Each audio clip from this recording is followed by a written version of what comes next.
அந்த மாதிரி நம்ம சிக்கிறவே கூடாது. நம்முடைய கண்கள் எங்கே இருக்கணும்? எனக்கு ஒத்தாசை வரும் பர்வதங்களை நோக்கியே நான் என் கண்களை ஏறெடுப்பேன் அப்படின்னு சொல்கிறேன். இப்படி நம்ம கண்கள் எங்கே இருக்கணும்னா, எப்பயுமே நீங்கள் இறைவனை கேட்டுக்கிட்டே இருங்க. என்னுடைய வாழ்க்கையில் இத்தனை வருஷம் ஆயிடுச்சு, நான் இறைவனிடத்தில் கேட்டு ஒன்றை கூட அவர் தவிர்த்ததில்லை.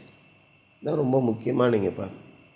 இந்த ஏழை கூப்பிட்டான், கர்த்தரை அவனை எல்லா இக்கட்டுகளுக்கும் நீங்களாக்கி விடுவித்தார்னு சங்கீதத்தில் சொன்னது உண்மை. உங்களுடைய வாழ்க்கையில் நீங்களும் அதை கேட்டு பார்த்து இந்த உண்மையை உண்மைதானா என்று சோதித்து பாருங்கள். உங்களுக்கு ஒரு சிக்கல் வரும்போது அதை கேளுங்க.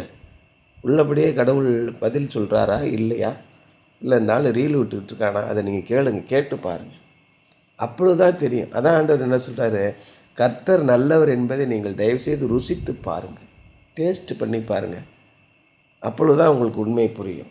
அப்போ இந்த விதவைகள் யாருக்கு நீ உதவி செய்யணும், யாருக்கு உதவி செய்யக்கூடாது, இருக்கும் எல்லாருக்கும் நீ உதவி செய்ய முடியுமா?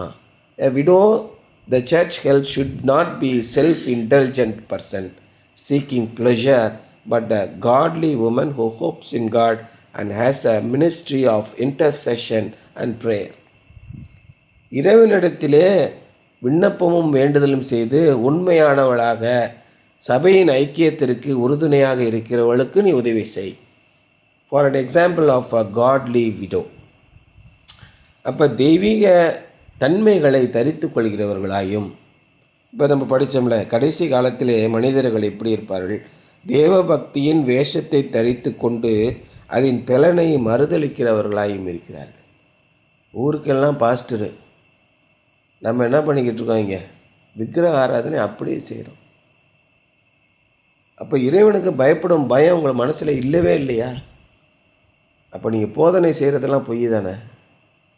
மற்றவர்கள் என்ன நினைப்பாங்க, நமக்கு ஒரு பயம் வர வேண்டாமா?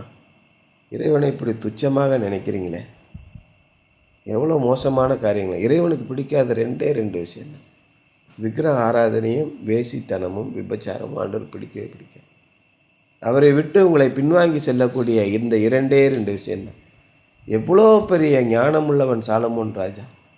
இறைவன் அவரிடத்துல பேசுகிறார், நீ என்கிட்ட வெள்ளியும் பொண்ணும் அரசாட்சி அது இதுன்னு கேட்காம ஞானத்தை கேட்ட பற்றியா, அதனால் உனக்கு எல்லாத்தையும் சேர்த்து தரேன்னு இறைவன் நேரடியாக பேசின ஒரு மனுஷன் கடைசியில் எப்படி போனான்?